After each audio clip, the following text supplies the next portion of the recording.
People assume I'm dead every time I don't post for a while. I got blown up in a war. Stop expecting consistency from me. Speaking of that war, when I was trying to get the VA to acknowledge that I had indeed been blown up there and not somewhere else, they had me come in for a brain scan. Except I went to the wrong VA. Because at the time I was living in Connecticut, and it has more than one facility, so I drove way out of my way to the wrong one. And I walked into the brain scan lab, and I was like, get in there and prove it! And they were like, who are you and why are you here? And I guess those systems aren't the best at talking to each other, so it took them a while to figure out that I was indeed supposed to get my brain scanned, but not there.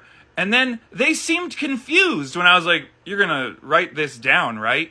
Like, you're not gonna put this in the system as me not showing up to a doctor's appointment. You're gonna write down that my brain is so scrambled, I drove to the wrong hospital to get it scanned.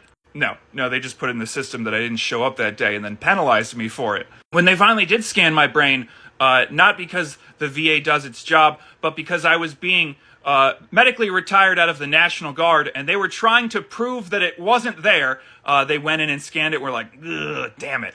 You do have brain damage consistent with being blown up in a combat zone. Oh, we're going to have to pay you forever.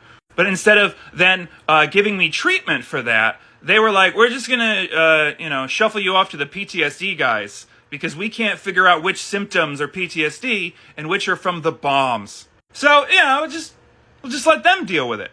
And then I got there and they were like, hey, we're massively overstaffed because we keep sending people to these combat zones, so we're not going to be able to see you forever. And then one of the Obama policies made it slightly easier to get care. And then I moved to New York, where there is even more patients than there are facilities, and I'm back to having poor VA care again. New York VA won't even offer me a long-term therapist. I had to get one from a charity.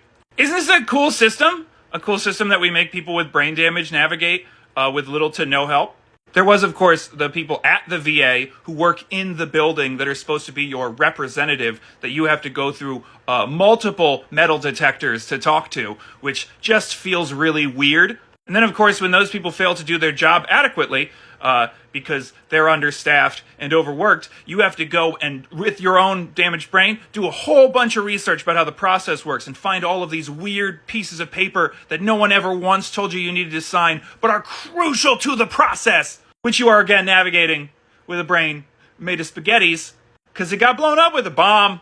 And yet throughout all that, I stand resolutely proud of my military service, which is why sometimes I don't post on the internet for a while, because I have brain damage and it's confusing to be a veteran, and I'm tired, and you guys suck. So, I don't know when I'll be back. Maybe tomorrow, maybe never. Have a great day.